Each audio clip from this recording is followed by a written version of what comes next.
perte. Désormais, pour utiliser WhatsApp, il faut passer à un abonnement payant. Et c'est valable pour Facebook et pour Instagram. Pour ceux qui ne le savent pas, je tiens à vous le rappeler.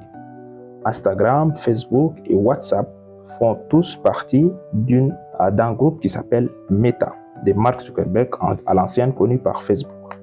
Et donc ce groupe Meta dit que très prochainement, il va y avoir des nouvelles versions qui sont Facebook+, Instagram+, et WhatsApp+. Et bien sûr, c'est des versions qui sont payantes. Je ne sais pas qu'est-ce qui s'est passé par leur tête, mais selon moi, ces dernières années, Meta a investi beaucoup sur l'intelligence artificielle.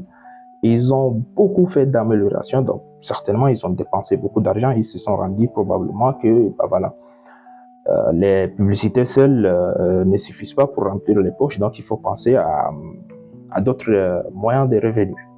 Ce que j'ai dit au début n'est pas totalement vrai, oui, mais c'est pas totalement faux non plus. On va continuer à avoir ces versions gratuites de WhatsApp, Facebook et pareil pour Instagram.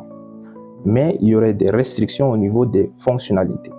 Et bien sûr, même pour ces nouvelles versions-là, les plus, il va y avoir des nouvelles fonctionnalités.